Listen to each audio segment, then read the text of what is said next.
We are here today to pay our respects to Sandra Cohen as we accompany her to her final resting place.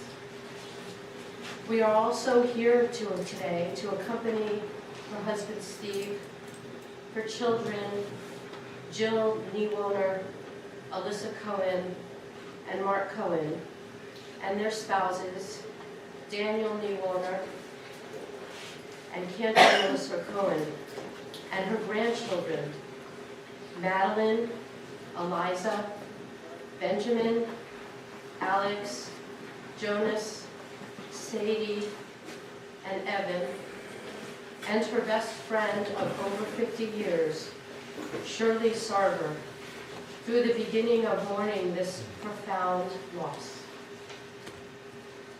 The Jewish people respond to death with 3 words of blessing.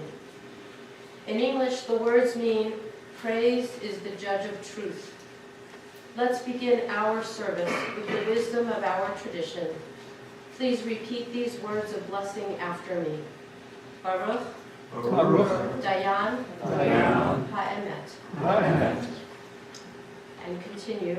Adonai, Adonai, Natan, Natan, Ba'adonai, Adonai, Lakach, Lakach, Yehi, Yehi, Shem, Shem, Adonai, Adonai, Mivorach.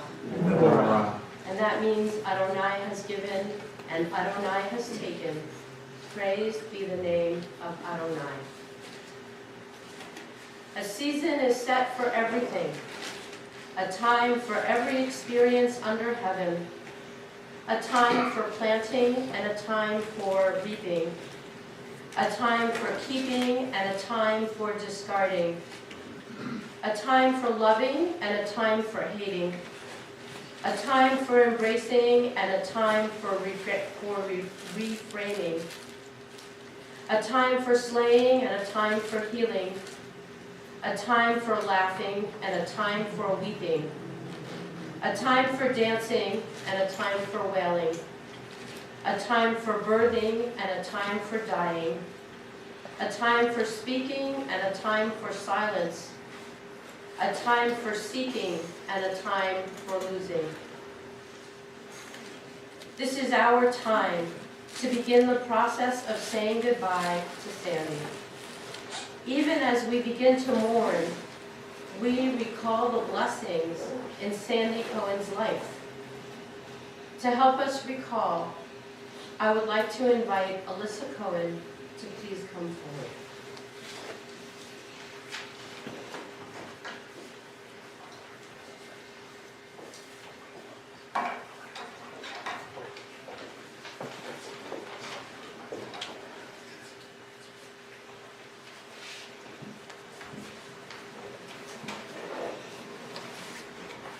My mom wasn't a religious person, so it's fairly ironic that we're here.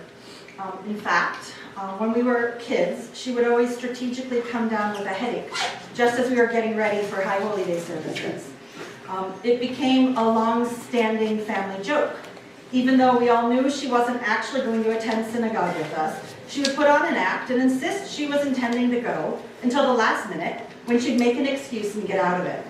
On the way here today, I was thinking, she lived her life by a strong set of values and ethical principles, and she expected other people to do the same.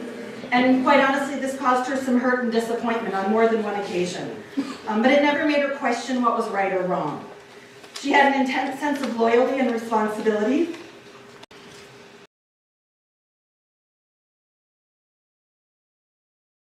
Else first years to take such good care of everyone else. Her husband, her kids, her mother and mother-in-law, both of whom lived with my parents in the final years of their lives. She was grateful to my dad above all, but to everyone who helped to make sure that she could be well cared for in her own home these past couple of years. My mother was also known to just about everyone who came into contact with her as a caring person who treated others with respect and kindness. From her students to her friends, to my friends and those of my siblings, to the home health aides who cared for her and came to know her in her final years. If you knew my mom well, you knew she was pretty old-fashioned and uptight about a lot of things. She did not, quite honestly, have the best sense of humor and found a whole host of words and topics inappropriate. She hated when any of us kids swore, and to me in particular, she would often say, "Alyssa, please, do you have to talk like that? I raise ladies, not truck drivers." Again, joke's on her because my friend who was a physical therapist quit her job, became a truck driver, and makes twice as much. She was never the cool mom, but she was the warm and welcoming mom, the one with a smile, a meal, a hug, and lots of love. All of my friends throughout my life, even those who only met her once, knew she was a doting and loving mother. She mothered a whole host of students over her time as a high school teacher. She mothered a number of foreign exchange students who lived with my parents back in the day, one of which sent flowers here from France. And she's been like a second mother to her niece Jenny since the passing of her sister Marcia. Don't get me wrong, she was by no means a saint or a perfect mother. She drove me crazy a lot of the time. Her anxiety and constant worrying could be exhausting. She had to know where everyone was at every second of the day. And whenever any one of us left the house after a visit or took a trip, we had to call the minute we got home. God help me if I had to go to the bathroom first after the 4-hour drive home to East Lansing and didn't call right away. The joke I have with my own kids is that I tell them to type out the text, "We just pulled into the driveway," when we're about a minute away, but they can't actually hit send until we actually pull into the driveway. My mother's intense drive to mother could be a lot at times. She could be controlling and critical with the best of the Jewish mothers of sitcoms and Hollywood movies. She would ask the same question 10 different ways until she got the answer she wanted. "Do what you want, honey. I just thought," or "That's fine, I don't care, it just seems to me you should," were constant refrains. When I lived at home and was going out, she would tell me I looked beautiful, and then, in the same breath, tell me I needed lipstick. In fact, my mother frequently lamented that I rarely wear lipstick or makeup of any kind, especially since she prided herself on being made up, even while bedbound at home. Despite all the nitpicking and criticizing, though, my mother was amazingly supportive of everything that mattered in my life. She supported me in my educational decisions, even though she didn't really understand them. She supported my decision to pick up and live halfway across the world in Japan for 3 years, in the days before the internet or cell phones, when that felt really like being a world away. And she even temporarily overcame one of her intense phobias of flying to come to Japan alone to visit me. Most importantly, she has been incredibly supportive of me as a single parent and has been fiercely proud of me and my children. Just ask anyone here that she has rambled on to about us. I've always known that I am deeply loved. In fact, of all, told each of us she loved us best. It was another family joke. Mom valued honesty and fairness so much that she would frequently worry about treating each of her 3 kids, and later her 7 grandkids, equally. She would often tell me she owed me X amount of dollars because she had given one of my siblings the same. Or she wanted to make sure I bought something for my kids because she had bought it for my siblings' kids. Whenever she would say, "I owe you $50," or "I owe you a dinner out," I would reply, "You don't owe me anything, I owe you my life."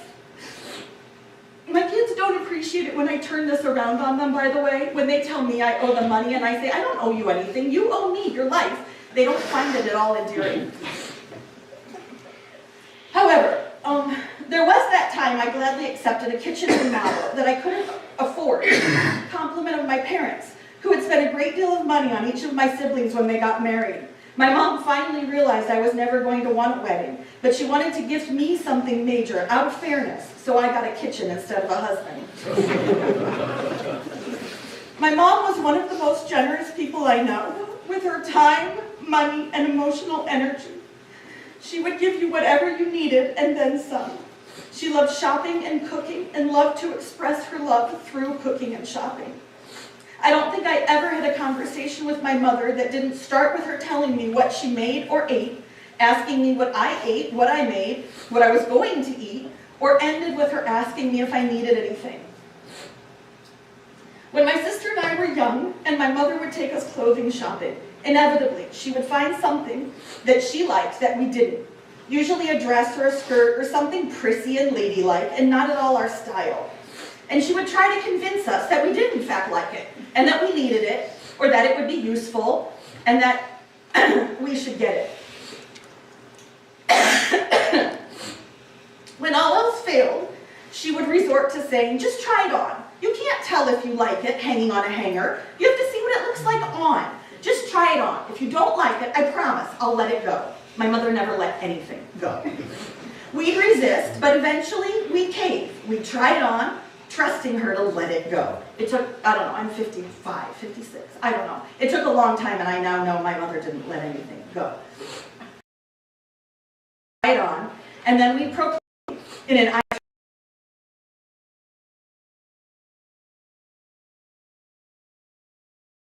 honor her word. She came back with some version of, well, of course you don't like it. You're not wearing a slip and heels. Without a slip and heels, you can't tell what it looks like. It'll look totally different with a slip and heels. My sister and I have joked about this our whole lives. The magical power of a slip and heels. Apparently a slip and heels can make everything better. Well, Mom, I am wearing a slip and heels right now for you, and you would be shocked to learn how flippin' hard it is to find a slip these days. They don't even sell slips anymore. And I've dug up these wedges, which are not even technically heels, but they hurt my feet, so I think they count.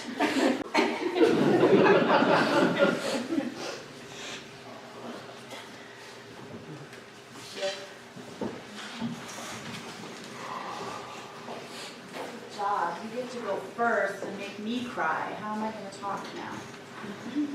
So I made my mother this purse, and I'm not sure that she ever actually used it, but she held on to it very tightly in any home she was ever in, including her own and mine. So I decided to wear it today. I have a couple of things to say. I've got to get all my stuff out. Okay. So when my children were born, I have 3. Madeline, looking like the fabulous movie star in her sunglasses. Eliza is my youngest, and Benjamin's over here. My darling husband, Daniel, bought my children books, these little books. And every time we went anywhere on vacation, we used to travel for all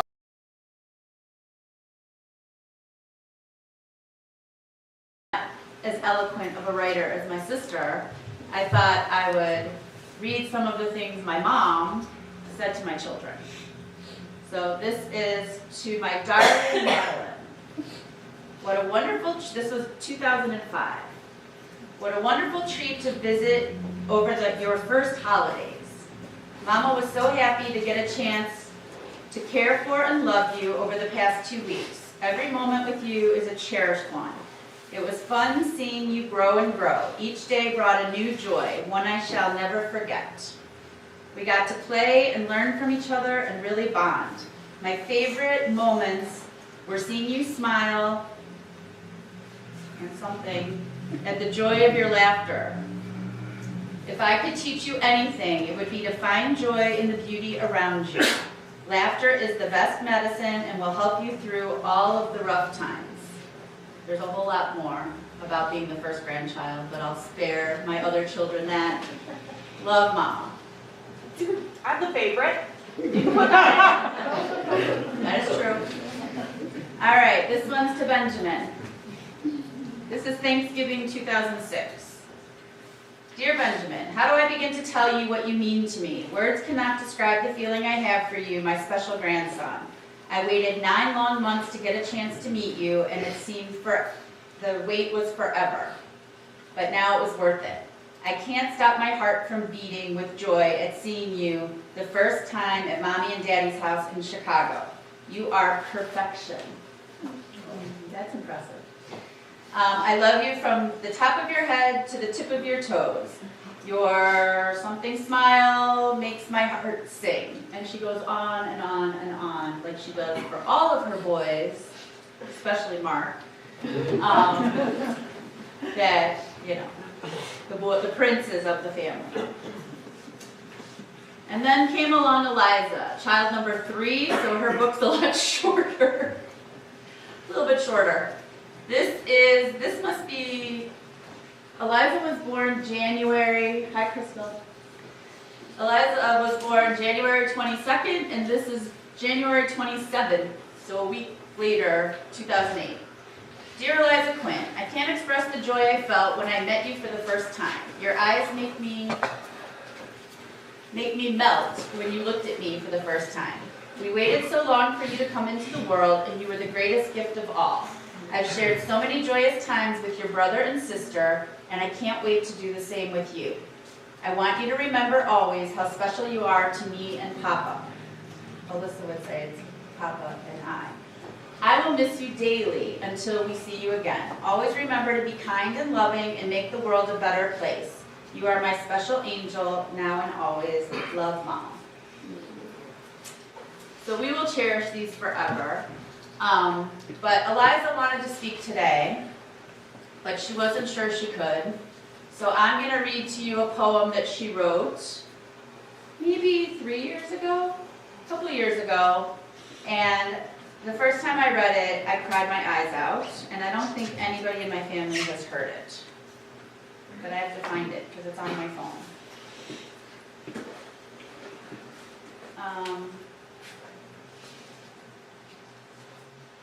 Sorry, I'm getting a text from the lady at the synagogue who's watching our house. The dog is freaking out. She's going to let him out. All right. This is a poem that Eliza wrote for my mom. Walking in a different but comforting place, a place that feels like down feathers, a place where fragrance of fresh brisket, toasted bagels with salty lox, and some of the sweet pie or cake, if I'm lucky. This is what I wake to, sizzling meat being taken out of the oven by sizzled hands and arms. Love burns. Only meant for the strongest of people. It may only be 9 a.m., but dinner is almost ready. I watched her each time I visited, impressed by her ability to cut fruit in her hand, and even more by her attentiveness and persistence. My mother never cut on a cutting board. It was always in her hand. Food was her love, and sharing it is her passion. I watched her grow older as much as she watched me grow up. She held my hand, we crossed the street, I hold her hand, we wait for her walker. She calls me every few days, we talk about her love, she swoons over my grilled cheeses and plain spaghetti. She admires what I deem unadmirable. She may not be able to share her love with me as often, but her passion has never left. Thank you, baby, that's beautiful. Boy, are you duplicating your mom. Always thinking of food.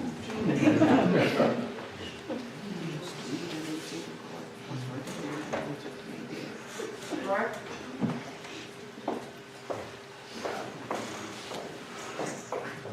First, I want to thank everyone for coming. I think this is more people than we expected, just the immediate family, and there's all these people here. It's really wonderful. She worried about everyone but herself. In fact, we saw her at Thanksgiving. Honestly, I think we all knew that that was sort of the end. And then I have a message on November 30th.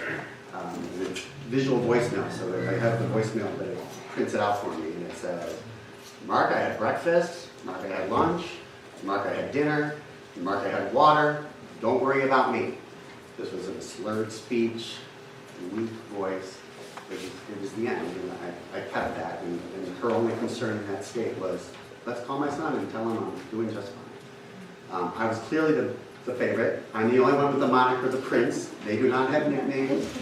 I am the Prince. I got called it my whole life. I think just because I was the youngest and I was the only son, that she loved her family beyond anything. I grew up seeing her mother, my dad's mother, in a similar state. I saw her care for them. Even though I'm a doctor, poop and pee, I become the patient very quick. But my sisters have done an amazing job caring for them. They did everything she needed. but my dad did everything she needed the last 5 years. It was a perfect way to care for someone that needed the care. It wasn't her, it wasn't how she wanted to end her life, but life is life, and it couldn't have been done in a more beautiful way. And so we just want to thank you three. We love her, and I know you all love her. Thank you.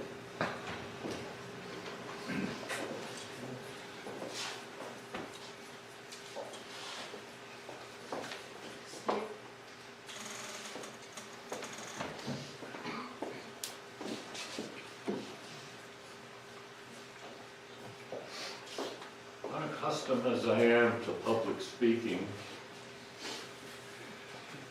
it all started September of 2023, and the first time she fell.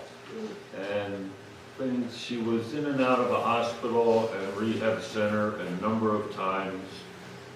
And of course, that never really helps things get better. But she was in pretty decent shape, heart-wise and head-wise, for a long time, until getting close to Thanksgiving this year. But as a couple people mentioned, she took in my mother and her mother, whatever, I've lost track of when, 30 years ago, 35 years ago. My father had already passed.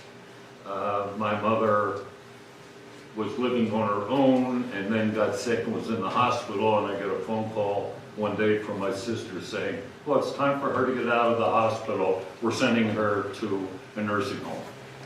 And Jill said, Mama said, no, you're not. Send her here.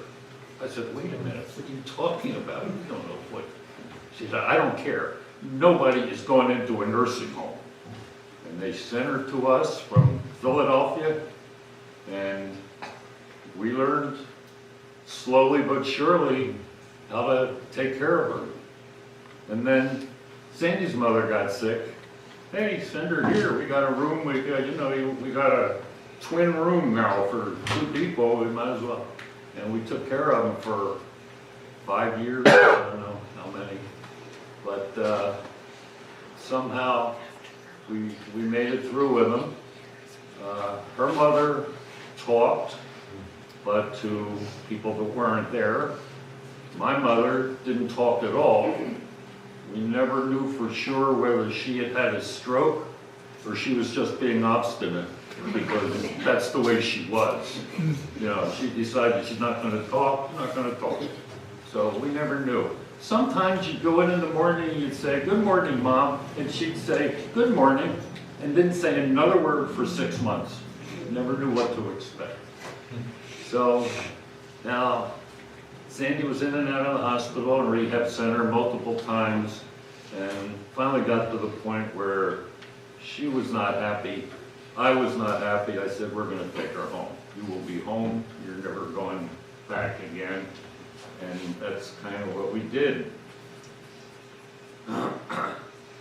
Over the years, my father was kind of a character, as was his father, my grandfather.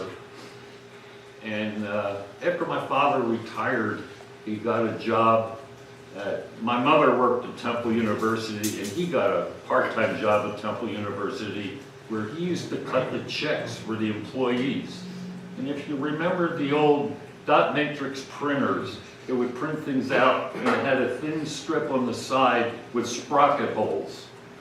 So my father would print these checks, rip off that thin strip on the side, and write a letter to us through all those holes. And we'd get an envelope with about 35 feet of strip in it. It used to drive Sandy crazy.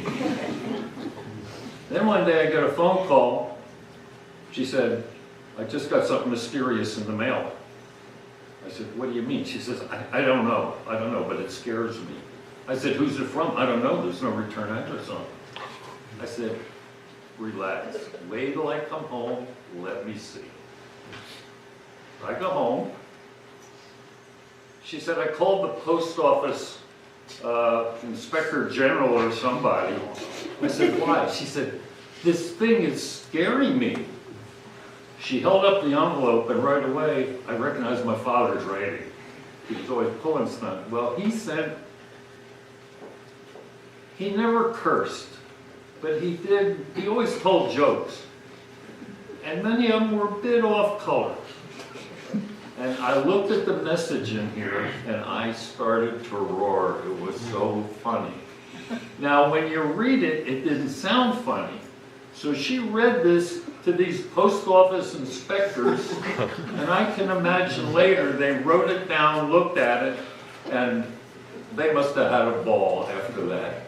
Anyhow, my father would do tricks like that all the time, and it absolutely spooked Sandy. She never knew what he was going to do or what to expect. One time we were all together. My family was still back in Philadelphia. And my father was there, and my grandfather was there. And Sandy went up to my grandfather, and she said, you know, your son is always telling these jokes that are a little sketchy at times. She said, this is to my grandfather, I've never heard you say anything like that. How come your son does it? And my grandfather proceeded to tell her one of his sketchy jokes, and she almost flipped out and talked about it for years afterwards. Some of you all tell that story when I see you later in private.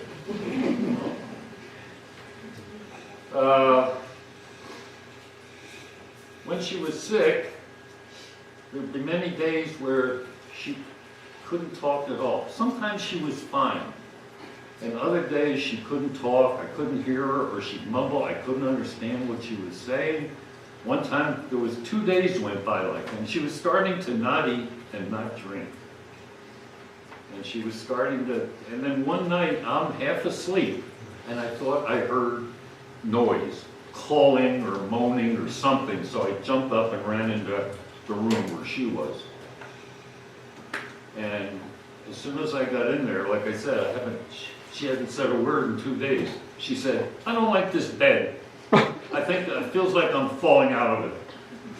Okay, so I calmed her down. And that's the way it went. For a couple days she would talk great, and other days she couldn't talk at all. There was one day where she really wasn't talking. One of the aides came in and she wasn't eating much. Nothing was going in. Nothing was coming out. And one of the aides said, oh, there's something, again, she hadn't talked. There's something in your colostomy. She went, whoopee! Bill Withers. Ain't no sunshine when she's gone. It's not warm when she's away. Ain't no sunshine when she's gone. So it's gone too long. Only darkness every day. Ain't no sunshine when she's gone. And this house just ain't no home. Again, every day I miss her. And happy birthday, Sandy. Today's her birthday. She would have been 93. So we were hoping, we were looking forward to that. Years ago, Smucker's Jelly used to put 100-year-old people on their jelly bottles. She always said, I'm going to be on that bottle one day. Anyhow, thank you very much. She also always said, all the people we know are gone. There's going to be nobody around when it's our turn. Well, thank you all for coming. She would have loved it. Thank you.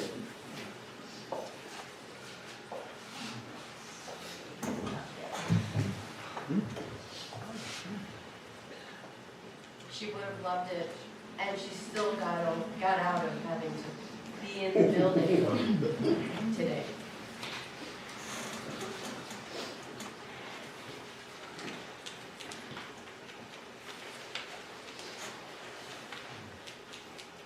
Rabbi Joel Osterin writes, and the child asked, tell me of life. And the sage answered, life, my child, is a mystery.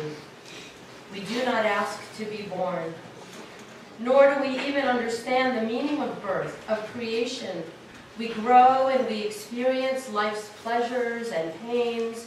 We love, and slowly, oh so slowly, we come to realize that we have become that we are. At that moment, we humble ourselves before the mystery of life and quietly say, though I knew not, I have been granted the most precious gift of all, the gift of life. And the child asked, tell me of death.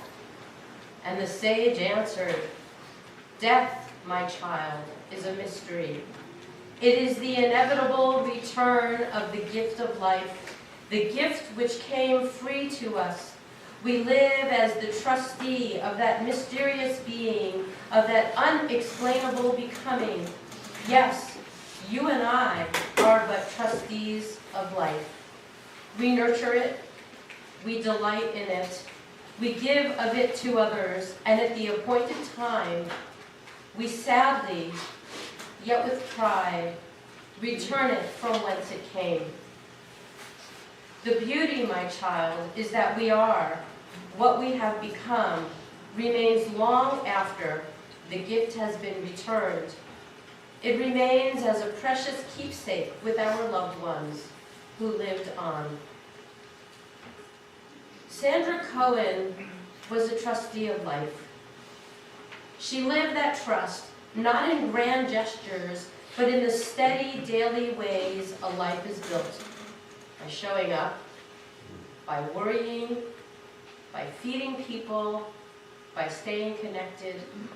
She was loving and caring and generous, not only with material things, but with her time, her attention, and her food.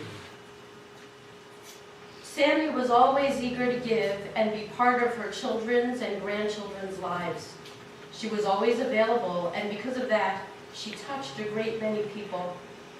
If you were looking for Sandy, I understand, you could usually find her in the kitchen. Cooking, planning, preparing. Dinner was never an afterthought. It was a project she began right after breakfast. Sandy loved cooking. She made brisket and matzo ball soup, sweet and sour meatballs, and sauerkraut balls, including the batches that she made for Shirley's son, simply because, as her family put it, she just had to. She taught night classes in Chinese cooking, and when she and Steve went out to eat, and Sandy tasted something she liked, she'd pause and she'd say, thoughtfully, I can do better for less money. Every morning at 8 a.m., Sandy spoke with her best friend of more than 50 years, Shirley Sarver. Not occasionally, not when something was wrong, every day. Sandy would ask Shirley what she was planning to make for dinner. Shirley would say, ask me at 4 o'clock. Sandy already knew what she was making. Food was part of how Sandy took care of people. That care extended beyond her kitchen and into her phone calls. When she called her children, she often began with the same question, what did you eat today? As today is the 5th day of Hanukkah, it feels especially right to remember Sandy through the lens of Hanukkah. Not because she often spoke about miracles, but because she lived the quieter kind. Hanukkah is about light that is tended daily, not all at once, but steadily. Through food prepared, phone calls made, and care given again and again, Sandy added light to the lives around her. One of her daughters told me that one Saturday morning, Sandy called her and left a message. When there was no response, an hour and a half later, she called again. And then she called again 2 hours later. And as the day went on, every 2 hours, the messages grew more worried. By 4 p.m., the message was simple. Honey, call me back. I am really concerned. Call back. When her daughter finally called her back, she explained that she'd been at work all day and hadn't heard the messages until she got home. The phone was one of Sandy's most important tools, how she stayed close, how she made sure the people she loved were fed, accounted for, and okay. Sandy loved Steve. They were married for more than 61 years. Toward the end of her life, Sandy was grateful for the care Steve gave her, but she worried. This wasn't the way it was supposed to be, she said. I was supposed to take care of you. Sandy worried about the people who needed care. You've already heard, when Steve's mother was discharged from the hospital, Sandy made it clear that she wasn't going to go to a nursing home. She welcomed her into their home. And later, Sandy and Steve welcomed Sandy's own mother as well. For years, Sandy worked full-time while caring for both women, because, as she believed deeply, family takes care of family. When Sandy herself became disabled, she was grateful to be home. Even when she was bored, even when she was bedbound, she was really happy to be home. We will miss Sandy Cohen. We will miss seeing her on the dance floor. We will miss hearing her respond to her daughter swearing with, "I raise ladies, not truck drivers." We will miss calling her to ask for a recipe and realizing there's no one to call because the recipes lived in her head. We will miss the daily phone calls. We will miss her worry. We will miss her constant presence. We will miss hearing her call us lovey. We will miss her love. The beauty, Rabbi Joel Olserin teaches, is that what we are, what we have become, remains long after the gift has been returned.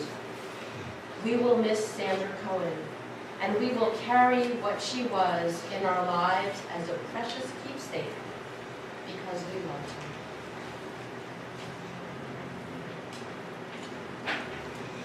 Mizmor LeDavid, Adonai Roi Lo Echsar. A psalm of David, Adonai is my shepherd, I shall not want. Bino deshe yarbitzeni, giving me repose in green meadows. Al me menuchot yenahaleni, nafshi yishovev, leading me beside the still waters to revive my spirit. Yancheni v'madle tzedek lema'an shemo, guiding me on the right path, for that is God's essence. Gam ki elech b'gates halmavet, though I walk through a valley of the shadow of death, lo irara ki ata imadi, I fear no harm, for you are with me. Shivtecha umishantecha hema yenachamuni, your staff and your rod comfort me. Ta'arot lefanai shulchan neged sorarai, you prepare a banquet for me in the presence of my foes. Dishanta v'shemen roshi, kosi rivaya, you anoint my head with oil, my cup overflows. Ach, tov v'chesed, yudefuni kol yimei chayai, surely goodness and kindness shall be my portion all the days of my life. V'shavti b'veit Adonai le'orech yamim, and I shall dwell in the house of Adonai forever. At this time, I would like to call Sandy and Steve's daughter-in-law, Cantor Melissa Cohen, to please come forward. I would also like to ask if you are able, please rise.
El Malei Rachamim, exalted, compassionate God, grant infinite rest in your sheltering presence among the holy and the pure to the soul of Sandra Elaine Cohen, who has gone to her eternal home.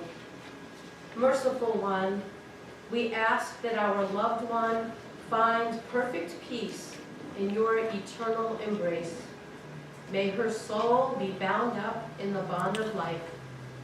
May she rest in peace. And let us say, Amen. Ribono Shel Olam, Master of the universe, Creator of heaven, earth, man, and woman, be gracious to your children who mourn. May the light of your presence dispel the gloom of absence so keenly felt on this sad day. Bless them with your compassion. Empower them with your love. Touch them with fullness of your heart, that they may be granted inner peace.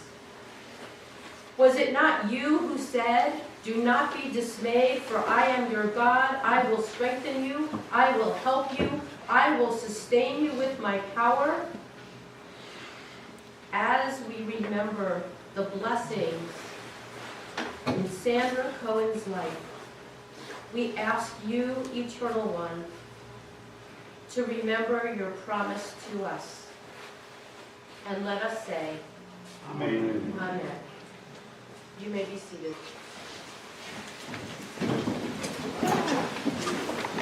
I'm going to offer a few words of instruction.